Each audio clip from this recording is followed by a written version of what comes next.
बाएं हाथ में हमारे कांग्रेस है और दाएं हाथ पे बीजेपी है। इससे ताकतवर आदमी तो कोई होगा ही नहीं। बहुत बहुत शुक्रिया, थैंक यू सो मच। कुछ थोड़ा सा मुख्तलिफ होना चाहिए था, कुछ थोड़ा सा अदला बदली के साथ होना चाहिए था, तो अब हम खड़े हो गए हैं। बहुत बहुत शुक्रिया। दोनों लोग पश्चिमी उत्तर प्रदेश से। देखिए डिबेट होती रहती है, बहस भाई से। अभी तो आपने सब ले लिया, स्वस्थ हो गई। जरा स्वस्थ हैं तो जरा थोड़ा सा ताली बजा के मुझे बताइए बाबा रामदेव अभी गए हैं? हाँ ठीक है, आप लोग बहुत स्वस्थ हैं और सारे आसन जानते हैं। बहुत बहुत शुक्रिया। तो ये थोड़ी सी चीज है कि इसको डिबेट जैसा कहा गया कि दोनों लोग बहुत बढ़िया बहस करते हैं, और दोनों लोगों का यह कि पश्चिम उत्तर प्रदेश से आते हैं, तो इतना मीठा है मामला वहां पे कि बस पूछिए ना, कितना मीठा है। दोनों लोग बहुत मीठा बोलते हैं और बड़ा रिदमिक बोलते हैं। भाई साहब का तो मैं बानगी अगर आप कहें तो मैं दे दूं। मुख्तार साहब से तो 98 से मैं इनसे मेरा मुलाकात है। अच्छा से ये बात करेंगे कि कांग्रेस की जमीन बंजर है, फिर भी हाथ में बेवफाई का खंजर है। बड़ा रिदमिक बोलते हैं, जब भी बोलेंगे रिदमिक बोलेंगे, ऐसे ही बोलते हैं। दंगाइयों की थुकाई है, बलवाइयों की कुटाई है, देश हित में जरूरी है, ये इनका परिचय है। भाई साहब का कराएं? अरे बोलिए तो हुजूर आली, अब ऐसे माने कराऊं तो अब बाकी आप जोड़िएगा। ओटी है, गोटी है, तीसरी क्या है? ये भाई बड़ा रिदमिक बोलते हैं। ओटी है, गोटी है और तीसरी मैं नहीं बोलूंगा। ये जानते हैं सारे लोग, इन्होंने 14 में बोला था, पूरा देश में रिदम हो गई थी। और ये वो उस जगह से आते हैं। बातचीत का सिलसिला जोड़ता हूं। मुख्तार अब्बास नकवी साहब, इमरान मसूद साहब बातचीत का फैसला करते हैं। एक बयान आपका आया, मैं वहीं से बिस्मिल्लाह करता हूं, वहीं से मैं श्री गणेश करता हूं। 1 घंटा आपने कहा वक्त पे 1 घंटा हमें दे दीजिए या 60 मिनट हमें दे दीजिए बस, और ऊपर वाले से गुजारिश है कि मेरी एक बार हम लोग से दुआ करिए कि हम सत्ता में आ जाएं, और बस सिर्फ 1 घंटा दे दीजिए और उसके बाद हम वक्फ और या फिर क्या आप जाने, आप ही जाने। ऐसा क्यों कहते हैं आप? इतनी अच्छा मीठा क्यों बोलते हैं? गन्ने की जगह से आते हैं फिर ऐसा 1 घंटा मांगते हैं? हाँ अब आप ही करेंगे। देखिए मैंने कहा कि खुदा से दुआ करिए कि हम आ जाएं, हम 1 घंटे में इसका इलाज कर देंगे। किसका इलाज कर देंगे? वक्फ कानून का। और मुख्तार भाई कैबिनेट में रहे, मुख्तार भाई को पता है कि कैबिनेट की मीटिंग के अंदर 1 घंटे में ही सारा ड्राफ्ट जाता है और सब सेट हो जाता है। मुख्तार साहब ये कहा मैंने, इसके अलावा कुछ नहीं कहा। नहीं आपने इसे अरे भाई 1 घंटे में दीजिए, और ये कुछ वैसे ही है जैसे इन्होंने कहा था कि हैदराबाद में कि 15 मिनट मुझे दे दीजिए, नहीं, और जब मोदी नहीं रहेंगे, योगी नहीं रहेंगे तो फिर क्या कहेंगे? मैं हिंसा की बात करने वाला व्यक्ति नहीं हूं। हिंसा की बात करने नहीं, राजनीति के अंदर हिंसा की कोई जगह नहीं। अरे तो भाई साहब किसी ने कानून पास किया है, आप आते ही कह देंगे 1 ही घंटे में? नहीं, 1 घंटे में पार्लियामेंट ने किया जिसके आप सांसद हैं। नहीं तो पार्लियामेंट के कानून पहले नहीं पलटे गए क्या? नहीं तो पहली बार पलट रहे हैं? पहले नहीं पलटे गए क्या? जनाब मुख्तार अब्बास नकवी साहब, देखिए इसमें जो इमरान भाई ने कहा, मैं इनकी गलती नहीं मानता, क्योंकि आप जिस पार्टी से हैं वो पार्टी आज भी इस बात को एक्सेप्ट नहीं कर पा रही है कि कैसे नरेंद्र मोदी जी की सरकार बिना कांग्रेस के रिमोट और सपोर्ट के तीसरे कार्यकाल में निरंतरता के साथ आगे बढ़ रही है और आगे भी बढ़ती रहेगी। और इसके बावजूद भी कि तमाम तरह की धूर्तापूर्ण धुन होती रही और उस धूर्तापूर्ण धुन को धूल दूषित करते हुए आगे बढ़ रही है, ये अपने आप में महत्वपूर्ण है। इसलिए जो है वो 5 मिनट, 10 मिनट, 1 घंटे वाली बातें अक्सर होती हैं। लेकिन उससे भी महत्वपूर्ण यह है कि जो सुधार है, जो रिफॉर्म्स हैं, वो रिफॉर्म जो है वो वक्त की भी जरूरत थी और वक्त की भी जरूरत है।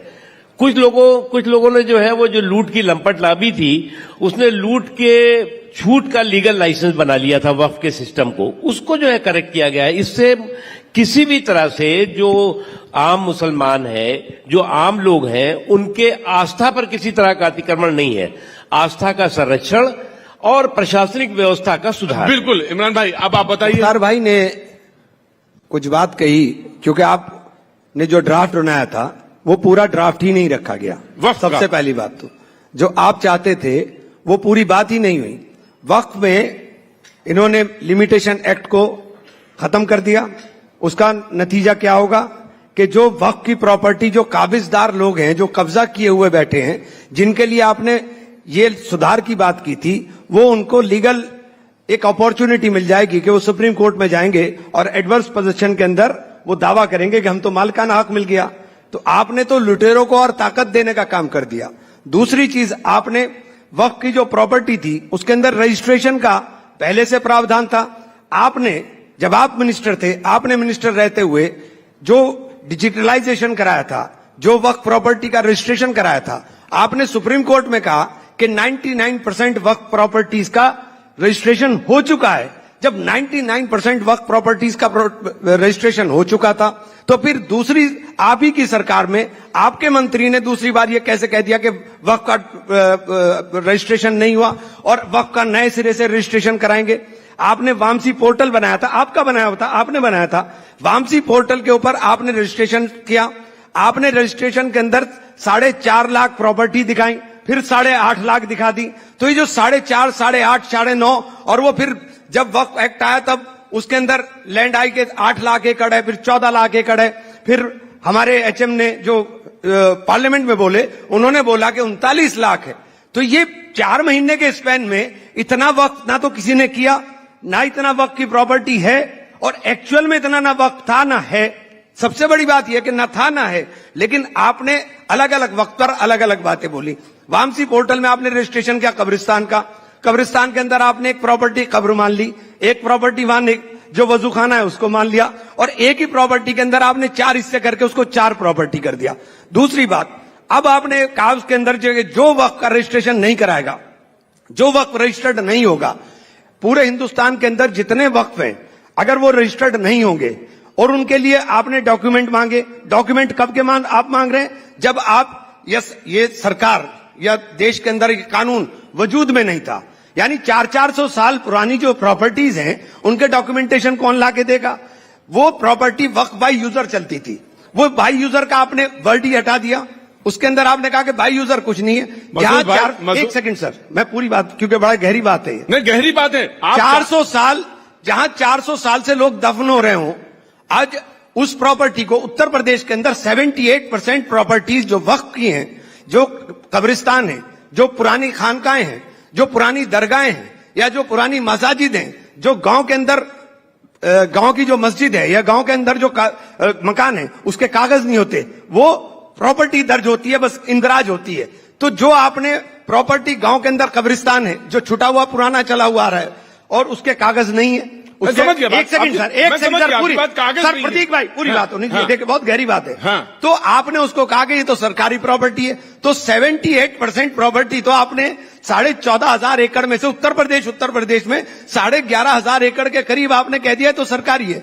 तो जहां कब्रिस्तान बना हुआ है, आप कल को उसके ऊपर दावा कोई भी कर देगा कि ये तो कब्रिस्तान नहीं है। देखिए, पहली बात ये कि मैं केवल वक्फ सिस्टम पे जो है वो बहुत ज्यादा डिस्कस नहीं करना चाहता, बहुत हो चुका है।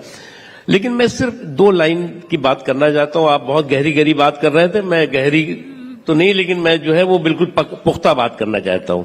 देखिए, जब हमारा देश का बंटवारा हुआ, हमारे देश के बंटवारे के बाद बड़ी तादाद में जो है यहाँ का मुसलमान जो है वो पाकिस्तान गया और वहां का हिंदू और सिख जो है यहाँ पर आया। जो पाकिस्तान यहाँ पर इसे गया मुसलमान, वो बहुत बड़ी तादाद में जो है वो यहाँ पर अपनी जमीन जायदाद खेत खलिहान छोड़ के गया। वहां से जो सिख और हिंदू आया, वो भी वहां पर जो है वो अपने तमाम तरह के जो जायदादें थी उनको छोड़ करके आया। जो यहां से गया मुसलमान, उसको वहां की सरकार, उस वक्त की सरकार ने उन जमीनों को, उन खेतों को, उन खलिहानों को, उन जगहों को जो है वो दे दिया जो यहां से जो है वो मुसलमान गया। वहां से जो आया, उस वक्त कुछ लोग उस वक्त जो एडमिनिस्ट्रेशन था उसने जो है वो कहा कि साहब ये जो है यहां से जो है मुसलमान छोड़ के गए हैं, इस पे आप रुक जाओ। फिर कहा कि आप यहां पर जो है वो ये दुकान है, यहां पर आप रुक जाओ। आज तक जो वहां पर सब कुछ अपना लुटा करके छोड़ करके आया, वो हिंदू या सिख जो है वो न किराएदार है न मकान मालिक है, बल्कि इनलीगल ऑक्युपेंट और एक अवैध कब्जे धारक के तौर से उसको ट्रीट किया जाता है, उसके ऊपर तलवार लटकी रहती है। मैं जो चीज कह रहा हूं, आपने सारी टेक्निकल चीजें करी, मैं आपको इस कार्यक्रम के जरिए जो है वो मुझे लगता है कि इस पे तो कभी अलग से डिटेल डिस्कस, आपको मैं यकीन दिलाना चाहता हूं, जो वक्फ का ये अमेंडमेंट एक्ट है, इसको टच मी नॉट मत बनाइए। ये जो है संसद का कानून है और संसद ने ही उसको ठीक किया है, एक चीज। दूसरी चीज, जो धार्मिक आपकी आस्था है उसका 100% संरक्षण है, जो प्रशासनिक व्यवस्था है उसका सुधार है। तीसरी चीज ये कि आपकी जो मस्जिदें हैं, जो आपके धार्मिक स्थल हैं, जो आपके जो है वो आस्था केंद्र हैं, वो पूरी तरह से 100% सुरक्षित है। लेकिन लूट की लंपट लाबी पर जो है वो उसके जो लीगल छूट का लाइसेंस था उसकी नाकाबंदी और तालाबंदी हुई और वो होके रहेगी। सर ने एक बात कही, मैं एक मिनट, आपने पूरे लाइन का डायरेक्शन चेंज कर दिया सर। मैंने वक्त प्रॉपर्टी, एक सेकंड सर, मैंने वक्त प्रॉपर्टी की बात करी, आपने एनिमी प्रॉपर्टी की बात शुरू कर दी। वक्त प्रॉपर्टी और एनिमी प्रॉपर्टी दोनों में फर्क है सर। एनिमी प्रॉपर्टी बिल्कुल अलग है। और जो लोग पाकिस्तान, मैं वक्त की बात कर रहा हूं, एनिमी प्रॉपर्टी बिल्कुल अलग है। मैं वक्त की बात कर रहा हूं। और जो लोग पाकिस्तान गए, जिन्होंने पाकिस्तान का बंटवारा करा, संपत्ति की नहीं बात कर रहा हूं, मैं वक्त संपत्ति की बात। जो पाकिस्तान गए, जिन्होंने पाकिस्तान का बंटवारा कराया, हम सबसे ज्यादा गुनाहगार उन लोगों को मानते हैं कि उन्होंने सबसे ज्यादा सत्यानाश किया। और आज भी मैं आपसे कहता हूं, आपके भी रिश्तेदार होंगे, मेरे भी रिश्तेदार होंगे, जितने लोग पाकिस्तान हिंदुस्तान से छोड़ करके गए वो सारे परेशान हैं। हिंदुस्तान में हम आज भी गर्व से कह सकते हैं कि हिंदुस्तान के अंदर हम सबसे ज्यादा महफूज हैं। अच्छा, इमरान भाई इतना नाराज ना हो, आई लव यू वाली बात करते हैं। हाँ, बहुत देर से इतना हल्लाबाजी, क्या आई लव यू वाली बात करते हैं। चलिए, मतलब हमें तो आई लव यू में विश्वास है। बिल्कुल। इनको आई लव यू मोहम्मद में कुछ दिक्कत है क्या? नहीं, आपको है? अरे हम तो कह रहे हैं आई लव यू वाले हैं हम तो। नहीं, हमने ये पूछा, आपने कुछ बयान दिया आई लव यू मोहम्मद। मैंने बयान दिया, सुन लीजिए पूरा बयान। हाँ, बताइए। मैंने कहा कि मुसलमान अपने आप में इस बात की गारंटी है कि उसे मोहम्मद से मोहब्बत है, उसे दिखाने की जरूरत नहीं है, वो तो अपने आप में गारंटी है। ये क्या तमाशा देश में बना दिया कि आप मस्जिद के सामने खड़े होकर के पोस्टर लहराएंगे और पीछे से भीड़ चलेगी और एक अराजकता का नंगा नाच शुरू करा देंगे, क्या मतलब है? और पुलिस को, आपको गोली मारते हुए दर्द नहीं होता, आपको डंडा मारते हुए दर्द नहीं होता, आपके ऊपर मुकदमे लादते हुए दर्द नहीं होता। मैं आपका बयान पढ़ता हूं। कांवड़ यात्रा के दौरान रास्ते में पड़ने वाले ढाबों को तोड़ दिया जाता है, उसमें आग लगा दी जाती है, उन्हें लूट दिया जाता है। सुनिए, मेरा अभी का बयान पूरा बयान बता रहा हूं मैं, ये भी बता रहा हूं पूरा बयान। तो देश में 2 तरह के कानून होंगे। आप मुजफ्फरनगर से लेकर के और यहां दिल्ली तक कितने ढाबे तोड़े गए, वो मुसलमान के तो नहीं थे, वो तो हिंदू भाइयों के थे। कितने ढाबों पर तोड़फोड़ हुई। फतेहपुर के अंदर आप बैरिकेडिंग पुलिस की तोड़ करके अंदर घुस जाते हैं लोग, कब्रें तोड़ते हैं, झंडा लहरा देते हैं, लेकिन वहां ना डंडा चलता है ना लाठी चलती है, पुलिस को धक्का दे दिया जाता है। लेकिन बरेली में पोस्टर लहरा करके वो आगे चलते हैं तो लाठियों से हाथ पैर तोड़ दिए जाते हैं, बुलडोजर चल जाएगा और गोली मार दी जाएगी, टांग बेच के गोली भी मार दी। तो ये जो बात हो रही है, मैं कह रहा हूं, मैं उसको बिल्कुल किसी सूरत में जायज नहीं मानता कि आप पोस्टर लहरा करके आप हंगामा करें, लेकिन ये 2 तरह के कानून चल रहे हैं। ये वजह क्या थी, क्यों दिल लहराया गया? गलत, तो लोग जानना चाहते हैं। गलत। मुसलमान की जरूरत नहीं है, मुसलमान तो अपने आप में गारंटी है इस बात की कि आप सल्लल्लाहु 2 बातें क्यों कहते हैं? एक वो भी जोड़ देते हैं, आप ये भी जोड़ देते हैं कि 2 तरीके का। जो गलत है वो गलत कह रहा हूं, जो सही है वो सही कह रहा हूं। देखिए, मैं बताऊं, जो इमरान साहब कह नहीं पा रहे हैं, लव के नाम पर हेट का जो हारा हंगामा है उसको कोई भी जायज नहीं ठहरा सकता। आप लव के बैनर के नीचे और हेट का बवंडर करेंगे, कहेंगे कि प्यार का बैनर है और नफरत का बवंडर करेंगे, वो मुझे लगता है ठीक नहीं। और जहां तक सवाल है कि हर मुसलमान लव यू तो कह रहे हैं, कहता है, गर्व के साथ कहता है, लव यू तो कह रहे हैं, लव यू तो कह रहे हैं बस। देखिए, इस जो बात उन्होंने कही वो बात मैं भी उसको साफ तरीके से कहना चाहता हूं कि किसी को कोई आपत्ति नहीं है। आप जो है वो लव यू कहिए, मोहम्मद सल्लल्लाहु अलैहि वसल्लम कहिए, महादेव कहिए, मुल्क कहिए, मेरा मुल्क कहिए, कुछ भी कहिए, लेकिन जो है वो लव के नाम पर हेट का हारा हंगामा किसी भी रूप में स्वीकार नहीं है। मेरा देश अकेला देश है। सही बात है, बिल्कुल सही बात। एक मिनट, मेरा देश अकेला देश है। दुनिया में रहने वाला जो मुसलमान है उसमें जो है वो हर दुनिया के रहने वाले 10 मुसलमान में से 1 मुसलमान कहां रहता है? हिंदुस्तान में रहता है। जितने भी देश के दुनिया के इस्लामिक देश हैं, ज्यादातर इस्लामिक देशों से ज्यादा इस्लाम के मानने वाले भारत में रहते हैं। यहां पर जो है वो लाखों की तादाद में मस्जिदें हैं जहां पर जो है वो मुसलमान अपने जो है वो धार्मिक जो उनके आस्था है उसका वो करता है, नमाज पढ़ते हैं, प्रैक्टिस रोजा रखते हैं। हाँ। तो इसलिए किसी को कभी कोई आपत्ति नहीं है। और ये मुल्क जो है मेरा पंथ निरपेक्ष इसलिए है कि इस देश का बहुसंख्यक पंथ निरपेक्ष संस्कार से तौर से है और उसकी सोच है, और वो है हिंदू। अगर हिंदू इस देश में बहुसंख्यक न होता तो हमारा देश पंथ निरपेक्ष नहीं हो सकता था, हमारा देश भी कोई इस्लामिक झंडा लेकर के घूम रहा होता है। यह सच्चाई है, इस हकीकत को मानना पड़ेगा। जब हमारा देश बटा है तो एक तरफ पाकिस्तान था और एक तरफ हिंदुस्तान। पाकिस्तान की आबादी मुसलमानों की थी जिन्होंने इस्लामिक झंडा फहराया। हिंदुस्तान जो है वो हिंदुओं का बहुसंख्यक देश था, इसने जो है पंथ निरपेक्षता का झंडा फहराया।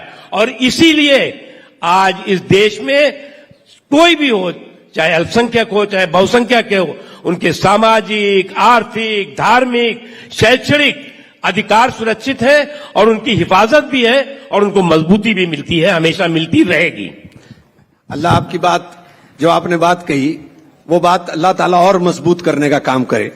ये बात सही है कि मुल्क के अंदर हम लोग जो पाकिस्तान लोग चले गए थे वो आज भी बर्बाद हैं। आज आप पता कर लीजिए, आज भी मुहाजिर हैं, उन्हें रहने का अधिकार नहीं है।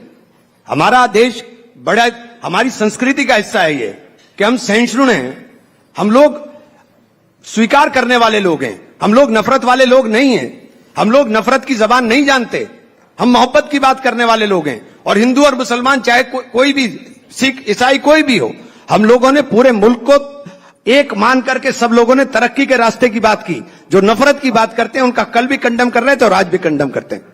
तो फिर सबसे पहला अख्तियार किसका है? जो इस देश के अंदर, जो इस देश का वासी है उसका इख्तियार है। इस देश में रहने वाले प्रत्येक नागरिक का इख्तियार है। याद दिलाया था आपको। जो इस देश में रहने वाला है उस प्रत्येक नागरिक का इख्तियार है। जो इस देश के अंदर पैदा हुआ है वो इस देश का नागरिक है। और इस देश का नागरिक हिंदू है, मुसलमान हो, किसी भी जाति का, किसी भी धर्म का हो, सब बराबर है। बाबा साहेब भीमराव अम्बेडकर ने जो संविधान लिखा था उसके अंदर सबको बराबरी का अधिकार दिया था। देखिए, मैं मानता हूं एक चीज समझना चाहिए। कुछ पार्टियां जो हैं, अगर आप आज के इस हिस्ट्री नहीं है, अगर आप देखें जब से हमारा देश आजाद हुआ, आजादी के बाद से जो है वो इलेक्शंस हुए, पहला इलेक्शन, दूसरा इलेक्शन, लेकिन उसके बाद जो है वो जिस तरह से एक कम्युनल पोलराइजेशन का एक बहुत बड़ा सियासी षड्यंत्र चलता रहा। किसने किया? सेकुलर सिंडिकेट ने किया, स्यूडो सेकुलर सिंडिकेट ने किया, मैं इससे साफ कहूंगा। और उनको ये लगता था कि मैं आज जो है वो मैं आपके कार्यक्रम में प्रतीक जी कहने में मुझे जो है वो कोई गुरेज नहीं है। आज जो है वो देश में 15% मुसलमान होगा। आज जो है वो राजनीतिक रूप से हाशिए पे खड़ा हुआ है। आज जो है उसको तमाम पॉलिटिकल पार्टीज जो है वो टिकट में हिस्सेदारी भागीदारी कराने में जो है वो 10 बार सोच रही है। क्यों? क्योंकि जो स्यूडो, मैं आपको एक मिनट रोकता हूं। एक मिनट, जो स्यूडो सेकुलर सिंडिकेट है, जो साजिशी सिंडिकेट है, उसने जो है वो मुसलमानों का जो मिजाज बना दिया, जो उनका रिवाज और मिजाज बन गया कि ऐसा है बीजेपी को हमें हराना है, किसी को भी जिता देना है। और ये जो हराने और जिताने का रिवाज मिजाज है, उसके नतीजा ये हुआ कि इनकी जैसी पार्टियों ने उसे टिकट ग्रांटेड कर लिया। मुसलमान तो वोट हमें देगा ही, इसे टिकट दो या ना दो। मैं तो बीजेपी तो इसलिए नहीं देते कि भाई हम तो दे रहे हैं, तब भी तुम हमें नहीं दे रहे हो। मैं तो कल बिहार से लौटा हूं 25 दिन बाद। मैं बिहार से लौटा, वो वैसी साहब की पार्टी कह रही है कि सही बात, मैं आ रहा हूं वहीं पे। वो ये कह रहे हैं कि हम सिर्फ जाजम बिछाएंगे, हम सिर्फ कारपेट बिछाएंगे। नहीं, ये बात आपने, मैंने मेरे 10 जगह आपने बयान सुने होंगे कि जिस दिन तक मुसलमान हिंदुस्तान के अंदर इस बात की ठेकेदारी करता रहेगा कि उसको भाजपा को हराना है, भाजपा नहीं हारने वाली। मुसलमान को भाजपा को हराने का नारा छोड़ना पड़ेगा। मैंने खुद बोला है और 10 जगह बोला है। और मुसलमान को ये जो बात नकवी साहब ने कही, आज हालात अपनी पार्टी के तो उन्होंने बयान कर दिए, लेकिन सो कॉल्ड जो तमाम पार्टी हैं वो अनटचेबल बनाने की जो बात हो रही है, बात बिल्कुल सही है और बहुत कड़वी और सच है। बहुत कड़वी है और सच है कि स्टेज के ऊपर भी जगह नहीं मिल रही है। ये बहुत कड़वी बात है। और मुझे हो सकता है कि मैं जो बोल रहा हूं ये मेरी लाइन से मैच ना कर रहा हूं, लेकिन साहब सच बोलना मेरे मिजाज के अंदर, मेरी आदत के अंदर शुमार है। सच्चाई यही है, सच्चाई और हकीकत यही है कि मुसलमान को इस वक्त बहुत सोचने की जरूरत है। और ये भाजपा को जो हराने का नारा देते हैं, ये भाजपा को हराने की बात मत करो यार, अपने जीतने की बात करो। तुमने हरा के तो फिर कैसे करेंगे बिहार में? हराया तुम्हारे से जाता नहीं। बिहार में कैसे करेंगे? वहां तो MY समीकरण के साथ आप खड़े हो रहे हैं। नहीं, देखिए समीकरण वो राजनीतिक बातें अलग हैं, वो समीकरण कौन से हैं कौन से नहीं है उनको। तो ये बात आप अपनी पार्टी में खड़े होकर, ये बात अपनी पार्टी में खड़े होकर कह सकते हैं? जब मैं यहाँ खड़े होकर बोल रहा हूं तो पूरा देश सुन रहा है।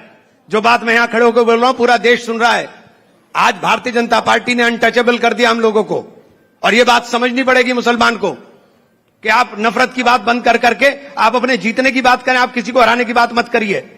तो फिर ओवैसी साहब को क्यों नहीं लेते? नहीं, मैं एक मिनट प्रतीक, देखिए क्या है जो इमरान भाई ने कही, मैं एक बात कहना चाहता हूं बहुत ही अदब के साथ कि बीजेपी ने मुसलमानों को अनटचेबल नहीं किया है। कुछ पॉलिटिकल पार्टीज ने अपने मफाद के लिए, अपने स्वार्थ के लिए जो है वो बीजेपी को अनटचेबल बनाते बनाते जो है वो खुद जो है वो मुसलमान अनटचेबल हो गए। सर आपको ही कर दिया अनटचेबल उन्होंने। बिल्कुल नहीं, मैं मानता हूं। और इसलिए जो है ये वक्त आ गया है जब जो है वो बीजेपी को हराने का रिवाज और मिजाज से बाहर निकलना होगा, और गुण और दोष के आधार पर आप जो है वोट करिए, जो ठीक हो उसको जिताइए, जिसको हराइए। और आज नतीजा ये हो गया है कि वो पॉलिटिकल पार्टी जिनको आप दशकों से आंख बंद करके सिर्फ जो है वो रेला जो है भेड़िया धसान वोट करते रहे, वही वो पार्टियां जो है आज आपको स्टेज पे वोट की बात छोड़िए, वोट की बात छोड़िए, स्टेज पे आपको बैठने नहीं दे रही है कि कोई जो है वो इमरान मसूद जो है वो दिख ना जाए, इसलिए इसको स्टेज से पीछे रखो। बीजेपी की बात छोड़ो, हम तो इस सेकुलर सिंडिकेट की बात कर रहे हैं।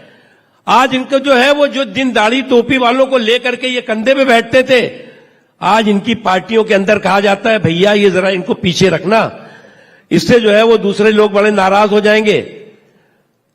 मैं माफ कीजिएगा, ये हकीकत और इस हकीकत को आप अच्छी तरह से जानते हैं। इस नई पीढ़ी को ये समझना होगा और सोचना होगा। साहब मैं तो जो आपने बात कही वही बात कही, लेकिन जहां तक आप कह रहे हैं कि बीजेपी ने नहीं किया, बीजेपी ने तो आपको इनटचेबल कर दिया। अगर आपका नाम मुख्तार अब्बास नकवी ना होता तो क्या कैबिनेट से आप बाहर होते?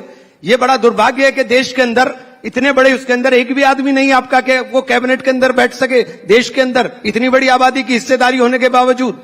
तो ये, और जो दूसरी बात आपने कही वो बात भी सच है, वो बात भी सच है, उसमें झूठ नहीं है, उसमें झूठ कुछ भी नहीं है, वो बात भी सच है। तो अब ये मुसलमान को तय करना होगा कि मुसलमान, ये जो बात होती है कि साहब मुसलमान नहीं कर दिया, हर बात नफरत की मुसलमान, तो मुसलमान को हटना होगा। ठीक है, आप लड़िए, चुनाव, आपको वोट देना है, आप वोट डालिए। जब हर चीज पे, वक्त पे, NRCC पे, ट्रिपल तलाक पे विरोध शुरू हो जाता है, तो ये सारे की सारी चीजें नफरत की हमारे लिए ही तो इस्तेमाल की जाती हैं।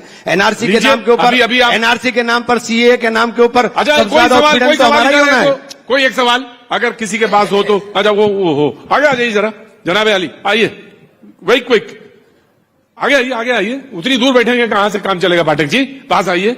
हाँ जी, मुझे ये पूछना है कि जैसे सर ने अभी पूछा CA हो, NRC हो, तो क्या मुसलमान इतना कमजोर है भारतवर्ष का, इतना सुरक्षित होने के बावजूद आप क्यों आग की चिंगारी, आपके नेता कहते हैं किरोसिन ऑयल छिड़क दिया गया है, बस माचिस लगाने की देरी है, तो ये क्या आपका मोटिव है?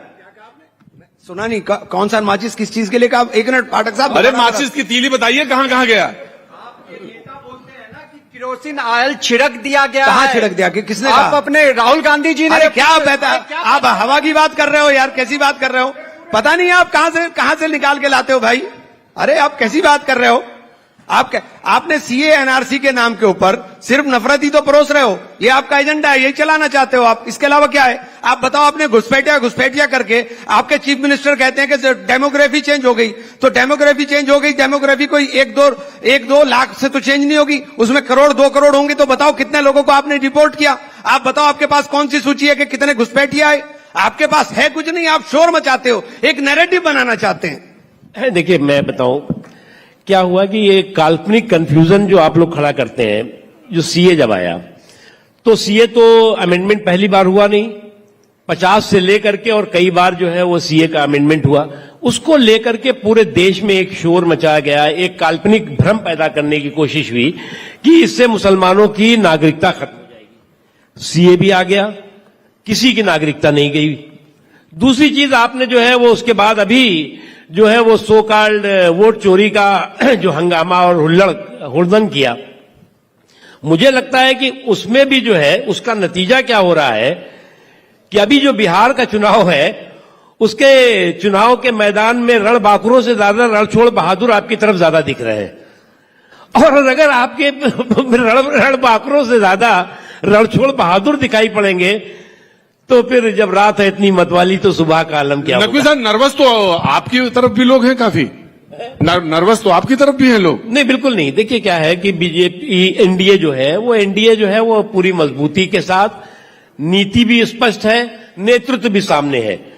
अब अभी जो बिहार में कौन आपका नेतृत्व है? बिहार में आपका कौन नेतृत्व है? कौन चेहरा बिहार में आपका? तो आप बता दीजिए, आपका बिहार में कौन चेहरा है? नीतीश कुमार जी। हाँ, नीतीश कुमार। आप दावे से कह रहे हैं, सब नीतीश दावे से कह रहे हैं कि नीतीश कुमार चेहरा है और देश के चेहरे के रूप में नरेंद्र मोदी जी है। जानता हूं कि वो नहीं है। दूसरी चीज, जहां तक इनका सवाल है, इनके यहां जो है इस गठबंधन की गाड़ी में जो ड्राइवर है वो तो अनाड़ी है, पैसेंजर सारे खिलाड़ी हैं। तो अब ये गठबंधन की गाड़ी कहां गिरेगी, कहां जाएगी, किस गढ़ में जाएगी? Let's wait and watch. आपके साथ तो गठबंधन में जो रहता है वो आपके बंधन में ऐसा बनता है कि वो अपना ही भूल जाता है। आप उठा लीजिए अपना इतिहास। अभी इस चुनाव के बाद नीतीश कुमार कहां जाएंगे वो उनको भी पता हो, और ये आपको पता होगा। भाईजान, आपके जितने गठबंधन के साथी थे सबको तो आप एक एक करके निकल गए, भाईजान थोड़ा किसको है? भाईजान देखिए, बात दरअसल ये है कि न्यूज 18 की ये जो गाड़ी है जिसमें चल रहे हैं आप दोनों लोग बैठे हैं, वो आधा घंटा लेट चल रही है। तो उधर से आवाज आई कि प्रतीक जी आप इसको वाइंड अप कर दीजिए, ज्यादा आग लगाने की जरूरत नहीं है, आपका ये नेचर भी नहीं है। आई लव यू मैं आपसे भी कह रहा हूं और आपसे भी कह रहा हूं। थैंक यू वेरी मच, बहुत बहुत शुक्रिया, थैंक यू सो मच, बहुत बहुत शुक्रिया, thank you, thank you, thank you. आइए आगे आइए।